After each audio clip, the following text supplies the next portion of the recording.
Hey, you're back with the Get Out of Debt guy. I'm Steve Rode, the old Get Out of Debt guy, and with me, as always, is Damon Day, the new Get Out of Debt guy. Damon, say hey. Hey, All right, and we got Damon on the line there. Damon, you had a good idea for the topic for today's show. Go ahead, lay it on me. I did. And this is a topic I've actually had multiple questions on this, and I think you have too on the website, Oh, which always. is what do we do once we're out of debt, right? Like, okay, I've had this plan, I got out of this debt, now we're debt free. We go on Dave Ramsey's show and we scream, we're debt free. Although you might not want to do that if you don't do it his way, he might get Yeah. upset. How do you And have to? How do you have to do it? Is there a right way? I think you just call in and you say to the producers, hey, we're debt free. Can we Yeah. scream on his radio show? And they say, okay. You know what always makes me chuckle about that is anyone really ever debt free? I mean, you have property taxes, and car taxes, and insurance. You have future financial obligations. So, I mean, I get his thing is about credit cards, but nobody's ever out of debt. Especially if your name's in all caps. That's right. It's an inside joke. They'll stay between Steve and I. All right, so you've dealt with your debt, and as you said, now what? What do you tell people? I say, you're done. No, you won at life. You're Yeah, you're here it done. is. No, so well, obviously every situation is different, right? Yeah, Are you 60 years old? Are you 30 years old? Do you have a family? Are you single? So this is kind of a difficult question, but it's kind of an easy question too, yeah, right? And so the easy part of it is, well, you just need to start somewhere if you haven't yet. And that start somewhere is just really, well, again, let's look at what your goals are and where do we just come from, right? We obviously don't want to get back to that spot. So let's just start with some tiny feet, right? Some baby right. steps. Baby steps. And how do you start moving forward so that you don't end up a client of mine again?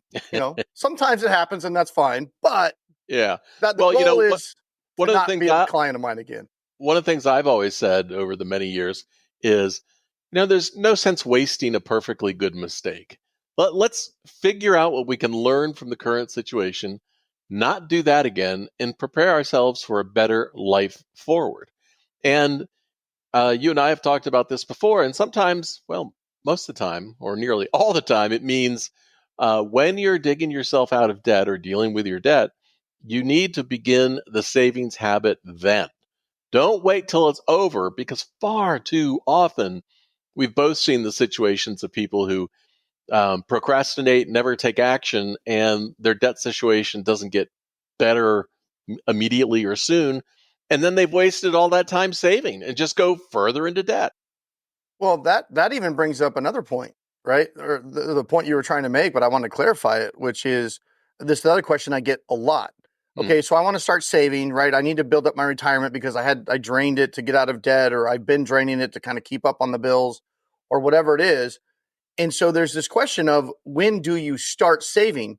If you're still in debt, right? There's one Yeah. camp says, well, you can't really save any significant amount of money while you're in consumer debt, right? High interest credit card debt, because you're paying 25% interest. So what sense does it make to take $500 a month and stick it into a savings account earning 4 or 5% interest Yeah. when you're paying that? But then the other side of that argument is, yeah, but if you keep telling yourself you'll start saving when Right. you're out of debt, but You'll never. maybe you continue that debt cycle and you don't have a solid plan to get out of it, or circumstances out of your control allow you not to stay on that plan or whatever. What if you end up carrying that debt for 5 years, 10 Mhm. years, 15 years, 20 years, but you're never saving and investing any money because you keep thinking, well, financially, it doesn't make sense to invest money while I'm still paying this money. So it's a tricky, Well, yeah. To make it tricky even thing. make it even trickier, uh, I gave you one. two trickies. That's pretty tricky. You're very tricky. Uh, to make it even more of an introspection or contemplation, when you're thinking about getting out of debt and saving, it is not just about what is the interest rate, because the one thing that you can never buy back is time. And time is the greatest multiplier of your money to achieve a much higher result in the end. The other thing is, I see people get so tied up in misdirected things like, how will this affect my credit score? Or will I be able to finance something else? Instead of what I think is the number one thing that people should be focused on, especially if you're in your 30s, 40s, 50s. The number one thing is time is ticking by. What is the type of future that I want to have financially when it comes time to retire? Or do I need to worry about my current situation now? What I'm getting at in a very roundabout way, Damon, is the quickest way to start saving, build your safety net, and save for retirement would be if you are eligible for Chapter 7 bankruptcy. You can eliminate your debt in 90 to 120 days. You can begin saving and building that emergency fund right now, and you can start saving small amounts that will add up to millions when you retire. Well, so let's answer that question if it's answerable. When should you start saving? Let's say they don't want to go bankrupt or they have issues that preclude them from going bankrupt. Every Mm-hmm. situation is different, Yep. right? So let's say outside of a Chapter 7, they have this debt. Obviously, yeah, we want to get on a plan to resolve that. But plan or no plan, whether that's a Dave Ramsey, throw all your money at it type plan, a credit counseling type strategy, a debt settlement strategy, a bankruptcy, it doesn't really matter. When should people start setting money aside? Well, I always think they should start setting it aside today. Yeah. But what is very interesting is back in the day when my company was managing the finances for people, their paychecks were coming to us. We were managing the finances, helping them to save money and putting money aside, right, to start building that safety net. And the big lesson we learned was the minute you tell someone they've got $700 saved up that they never had been able to do before, they feel compelled to spend it. And so people end up self-defeating by not having any sort of structure to their savings and only living for today. And that's one approach, but you're just stuck on the gerbil wheel of debt. Cool story, bro. How do we fix it? Well, I So, think we fix it by not waiting till tomorrow to start saving today. And there are easy ways to do that, whether it's, taking care of some of these bank programs, like if you're always using your credit or debit card. If you haven't heard our spiel on debit cards and why you shouldn't use them, that's another topic. But, rounding up your purchases or like um, acorns. acorns or what was that? There was another program that we participated in when our daughter was in high school, and it rounded up all the change and it invested it in a 529 plan towards education expenses. Or you could do something like Betterment, where you could put in a certain amount of money every month. The if it's deducted out of your bank account when you get paid, it's gone. Now, here's the problem I see a lot of people making is they overcommit to savings to begin with. I need to build that right now, so I'm going to start putting $100 in this payday and every payday, and then things get really tight for them, and then they just quit.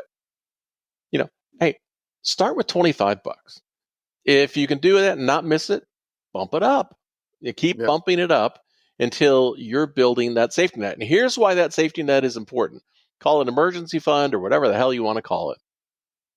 If you're not saving money to prepare yourself to cover emergency expenses, then what happens is the next time you need a new set of tires, it's going to go back on the credit card, and any progress you made is going to be totally eroded. You're going to be right back where you started. So, Well, yeah, and that's how people end up getting back to where they get a personal loan, right, to yeah, pay off credit cards because they look at the interest rate, go, oh, this is a 15% personal loan. I'm going to use that to pay off this $20,000 in yeah. credit card debt at 25%. But now they've got all this credit freed up. But now they also have the new payment on the personal loan that they're paying. So their finances are still tight. So it didn't really solve the problem. It just shifted the debt. But in their mind, they're like, well, I'm saving money on interest. But then they need new tires. Johnny needs $100 on his school lunch card, Right. whatever it is. It's got to go on there. And then before you know it, you're still making payments on that personal loan that you used to get out of debt because that was a good idea to lower your interest rate. And now the 20 grand has creeped back onto the credit cards within a year or two. So now you've got all of that debt that you had before, plus this new $500 a month payment on the 20 grand. And now you're, in even deeper. It didn't fix it, right? We didn't solve the underlying issue, which is not enough coming in and too much going out. So what a lot of people don't know about me is that I've also been a search and rescue pilot.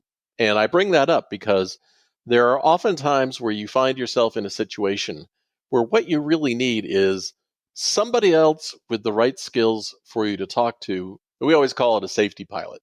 It's just about picking up the phone and talking a situation through with someone else before you do something stupid.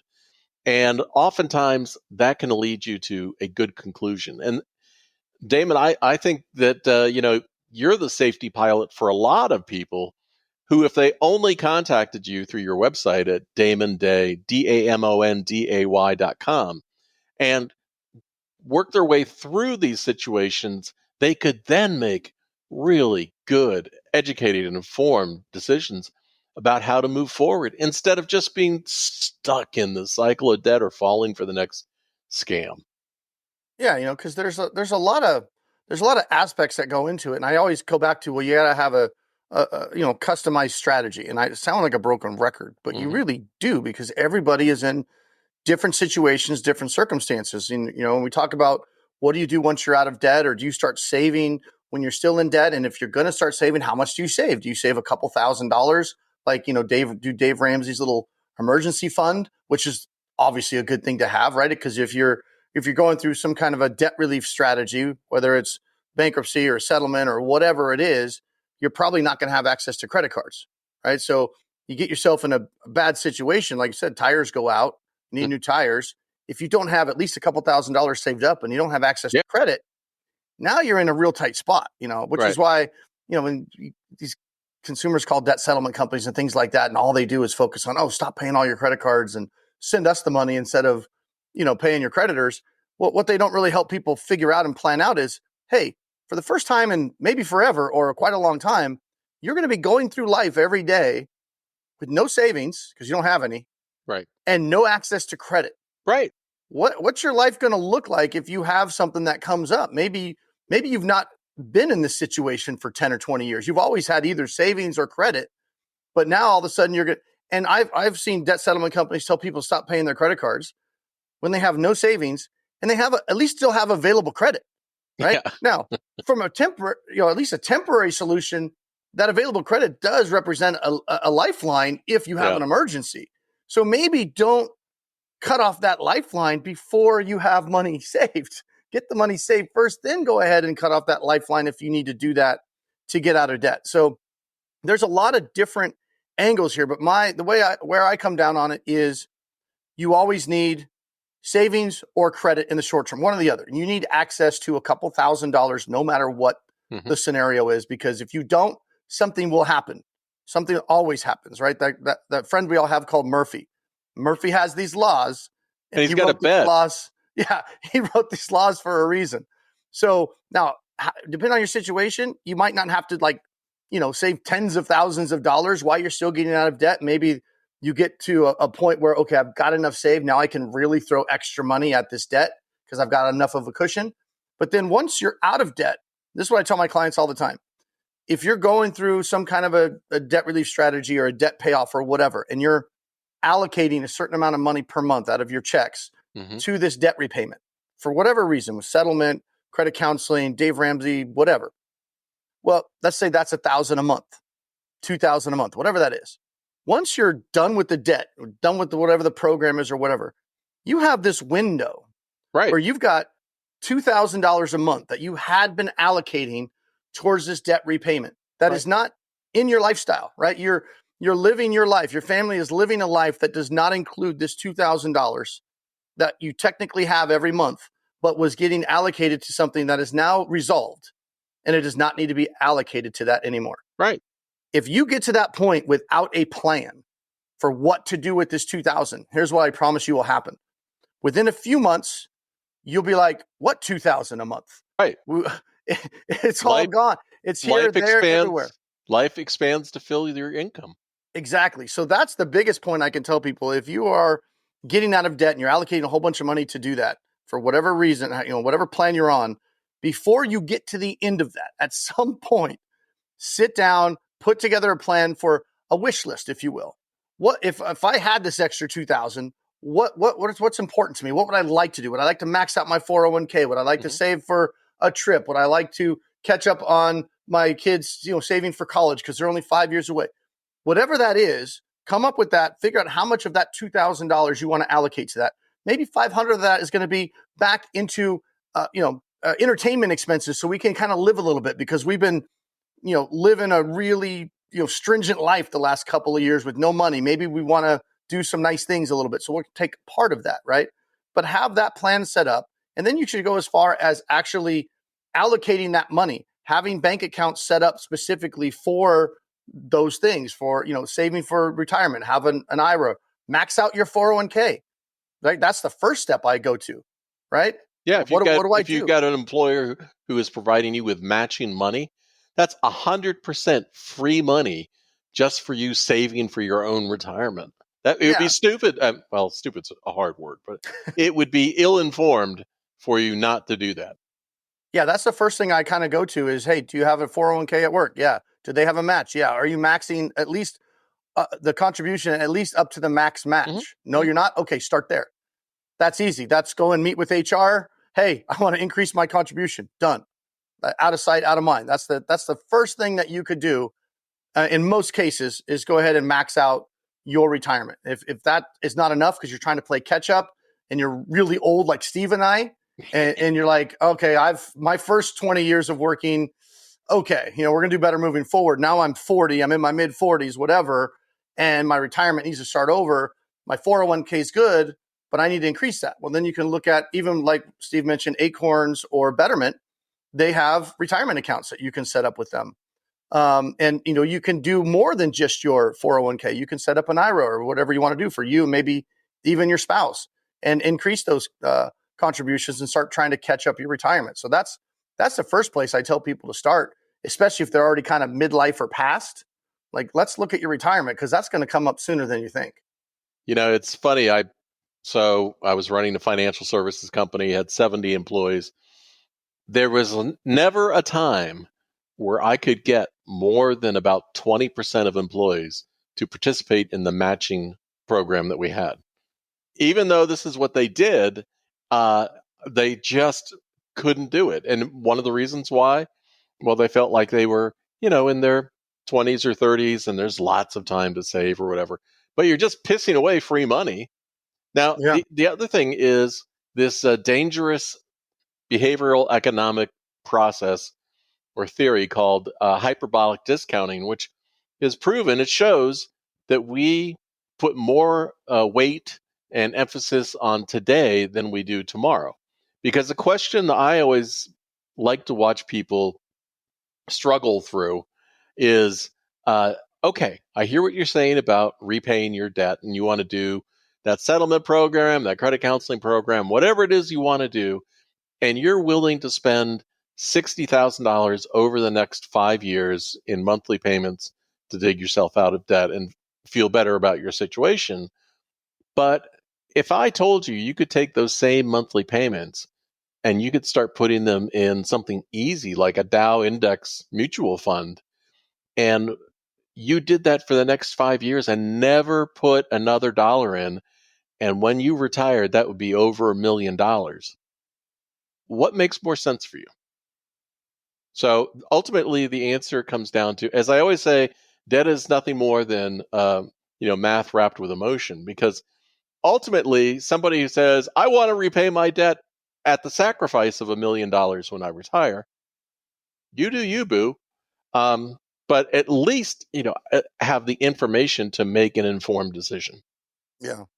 Yeah. So, and it's hard, but I think when you really boil it down to, what should we do once we're out of debt or why we're getting out of debt, it's just those take the situation that you have and have a plan set in place. That's the biggest piece. One single piece of advice if you don't have a plan for that extra money that you are currently using to service debt, if Mhm. you don't have a plan for how that's going to get allocated, it will just disappear Yeah. into your monthly expenses. And you'll be like, where's this extra $2,000 we were saving every month that we're not having to, set aside for settlement or whatever anymore, the Chapter 13 bankruptcy or whatever it is? We should have $2,000. Where did it go? Yeah. You have a plan for that. And, retirement is the first place I would start. And then once you have that maxed out, and, Steve mentioned investing, but like if you're not a seasoned investor, start with like an Acorns account or a Betterment account. Yeah. The cool They thing do about it all for you. Acorns, yeah, it's like a robo advisor. It's super Yeah. cheap, very low fees. The thing I really like about Acorn accounts for people that are not used to setting aside money, and you could start that right away, even when you're in debt, is that their little kind of claim to fame is they round up the difference, right? They round up the change. So you link it to your checking account, and you go and you buy a hamburger at McDonald's, and it's $5.75, whatever. Yeah. Well, you pay for that, and then what Acorns will do is, and I don't think it's not every single transaction or up, but they'll round up to the nearest dollar. So that extra 25 cents, how McDonald's always asking you, hey, would you like to round up to the nearest dollar to help whatever? How about round up to the nearest dollar to help yourself and your kids, Yeah. I mean, right? next time you go to the grocery store and they say, hey, would you like to contribute to, whatever this is? I'm contributing to myself. Thank you very Yeah, much. yeah. Because what Acorns will do is it'll scan your transactions. Oh, 575. Let's take a quarter and Yeah. let's put it in the investment account. You'll never notice that quarter. Uh-uh. Like if McDonald's would have said, "Hey, it's $6," you would have been like, "Okay," you would have paid the $6. So Right. it's a nice automatic way of just. And now it's not going to be a whole ton of money, but it's going to be something, and it's not something that you're going to feel a pain point on, and it will at least get you started down that road to investing. There are other things that you can do that are a lot more intensive, like, couponing and all this other stuff. Hey, you know what? Some people love doing that stuff. Not me. Well, for Or, most people, when they're out of debt, they're going to have the extra cash. So it's for most people, it's not really I need more income. More income is always nice when you can go door dashing, Uber, Lyft, all that kind of stuff we do on our Penny Stupid channel. You can make, depending on where you live, several $1,000s a month, both while you're in debt and when you get out of debt, if it's something you want to do.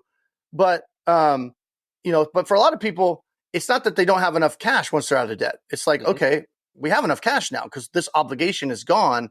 It's just about allocating that. Another thing could be, home ownership. Yeah. If you're currently renting and have been renting forever, home ownership's a pretty valid goal, especially, both in long-term planning and in short-term. People that are not in a house right now look back. I mean, how many people are renting right now and look back 5 years and wish they, bought a house 5 years ago Well, I and mean, where it's here's the at right thing, now? right? Everybody who's got a lot of equity in their house now, um, all started just like I did, which was, barely getting into the first house. But then you just hang on and the return grows. And before you know it, you got a lot of money to your name Yeah. And, in and your owning a equity. house is not automatic wealth building. There is risk involved, obviously, right? Oh, You have damn maintenance. Yeah, you have to know that going into it. So I'm not saying everybody's solution is just go buy a house no matter what, but there's things that you can do, like they call it house hacking, right? Where you go, Hmm? maybe if you're single, you have a real small family, you don't need a lot of space, maybe see if you can buy a duplex in your area and live in one side and rent out the other side. And then, Yeah. as your income grows or as your family grows and maybe the market is appreciated, now maybe you've got some equity in a house and now maybe you're in a better position to say, okay, we've grown out of this duplex, we're going to go ahead and move into an actual single family home. And now we got, income producing property here where we can rent out the side that we were living in. And Yep. now it's either, hopefully you bought it right and it's either covering your costs or maybe even making you a little bit of profit, but more importantly, building equity over time. And the biggest expense for almost everybody is a mortgage payment or rent payment. So if you're worried about retirement and you're worried about, I got to catch up on my retirement because I got to be able to afford to retire. Well, one great way to be able to afford to retire is to not have a housing payment Yeah. when Yeah. you retire. If you've got a $3,500 a month rent payment, that takes a lot more retirement income to be able to sustain that for you versus if you own the house free and clear, I'm not saying the house would be free because you still have maintenance and taxes and all that stuff, but it should be significantly less than $3,500 a month or whatever the typical rent would be for that house. So Yeah. that's one way you can catch up on retirement, is get expenses paid off before you retire. That will allow you to retire and not have that expense, right? Because paying off your house is just as good as having enough saved to equal $2,500, $3,000 a month or whatever it is. If you can get the house paid off while you're working, then that's less money you technically need in Yeah. retirement to have that lifestyle. All right, Damon, it's time to land this plane. Are you calling the safety pilot? I am. Safety So, pilot says, keep going, Steve. Fire that safety pilot. I'm sorry we can't. We have another podcast to do over on the Penny Stupid channel on YouTube. So we need to get going. So it as you can see, Damon Real quick Damon, before you wrap what? it up. Yeah. Start rebuilding your credit. That's another big thing. What do you do once you're out of debt? Start rebuilding your credit. Dave Ramsey will say, screw that. But I say life is easier with good credit. There's easy things that you can do. Start opening up some new cards. You got to be responsible with them, but start rebuilding your credit. It doesn't. And we've got a lot of podcasts about that in the past. So you've got a lot of information there. Steve's trying to tell me to shut up. Yeah, I am. But obviously you can see Damon can talk. And if you want to talk to him, just go to his website, Damonday, DAMONDAY.com, and you can reach out to him there. Until next time, Damon, see ya. Peace.